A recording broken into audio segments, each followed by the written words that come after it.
UN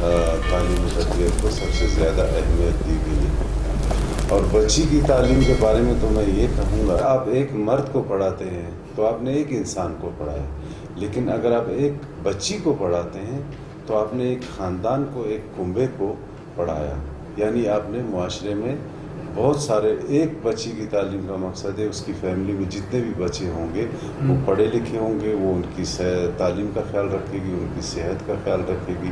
اس طرح وہ ایک بچی معاشرے میں بہت زیادہ رول ادا کر سکتی ہے. شاہ صاحب، کیا ایک باپردہ عورت تعلیم کے ساتھ ساتھ یا کسی دوسرے شعبے میں آ سکتی ہے؟ جی، پردے میں رہ کر بالکل کر سکتے ہیں. آپ کے سامنے ملیشیا، ایران، بنگلہ دیش، مصر اور اب تو سعودی عرب میں بھی انہوں نے ان کو ڈرائیونگ لائسنس تک اجازت دی تھی. پردہ تعلیم میں کہیں حائل نہیں ہوتا میرے خیال. اچھا شاہ صاحب، آپ ہمیں یہ بتائیں کہ اگر جہاں پر ہمارے آبادی بڑھ گئے تو اس کی کیا نقصانات ہو سکتے ہیں آبادی کے مطلب بڑھنے سے؟ آبادی کے بڑھنے کی وجہ سے فیملی سائز بڑھ جاتا ہے، بچوں کی تعداد زیادہ ہو جاتی ہے، اور جب بچوں کی زیادہ تعداد ہو جاتی ہے تو آپ کو کھانا بھی ڈبل کرنا پڑتا ہے، کمرے بھی ڈبل چاہیے ہوتے ہیں، تعلیم کے لیے بھی آپ کو اتنے ہی پیسے چاہیے ہوتے ہیں.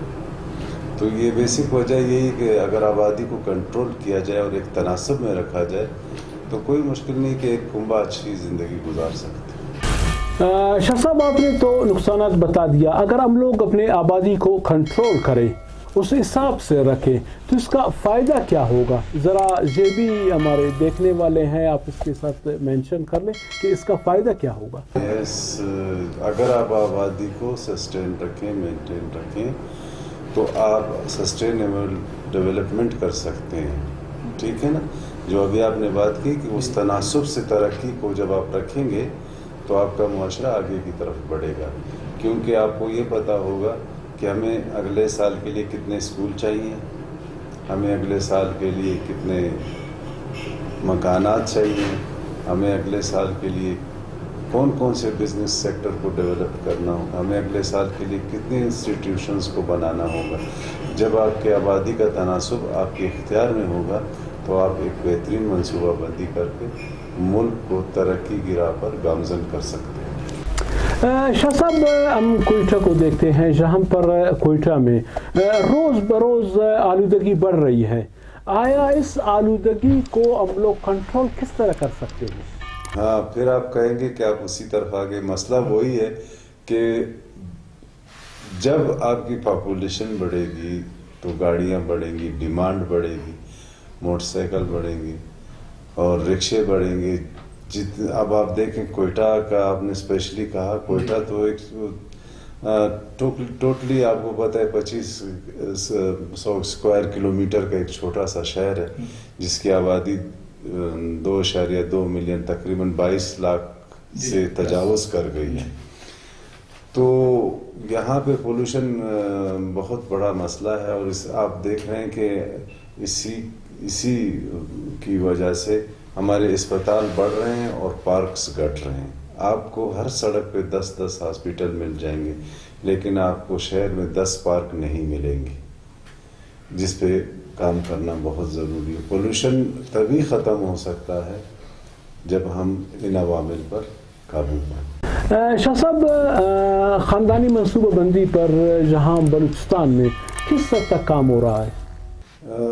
خاندانی منصوبہ بندی کے حوالے سے بلوچستان میں اس وقت بہت کام ہو رہا ہے، اور ہر سطح پہ، یعنی کہ ہمارے سیکریٹریل لیول سے لے کر ہمارے یونین کونسل لیول تک ہر سطح پہ بہت کام ہو رہا ہے.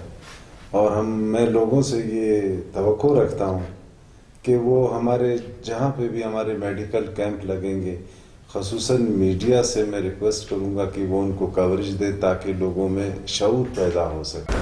شاہ صاحب، تعلیم یافتہ یا غیر تعلیم یافتہ خواتین کے لیے آپ کا کیا پیغام ہے؟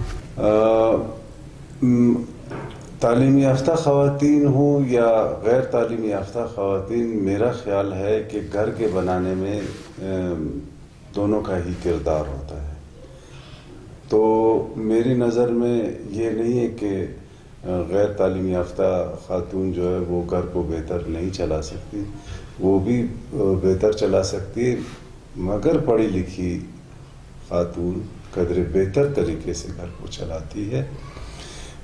اس کو تمام اکنامکس کا پتہ ہوتا ہے، آمدن کتنی ہے اور ان کا ماہانہ خرچہ کتنا ہے. تو میرے خیال میں دونوں اس چیز کا بہت خیال رکھتے ہیں. شاہ صاحب آپ کا بہت بہت شکریہ کہ آپ نے اپنے قیمتی وقت میں سے کچھ وقت نکال کر یہاں پر ہمارے اسٹوڈیو میں آئے. آپ کا بہت بہت شکریہ. جی دوستو، آپ لوگوں نے گفتگو سنی سماجی بہبودی آبادی ڈسٹرکٹ کوئٹہ کے آفیسر سید علی رضا شاہ صاحب کی. انشاءاللہ عزیز زندگی اور صحت رہی، آنے والے وقت میں پھر ایسے کسی شخصیات کو لے کر اسٹوڈیو میں آ جائیں گے، اس کا گفتگو آپ لوگوں تک پہنچائیں گے. اس پروگرام تک کے لیے خلیل ساجن کو اجازت دیجیے. اللہ حافظ.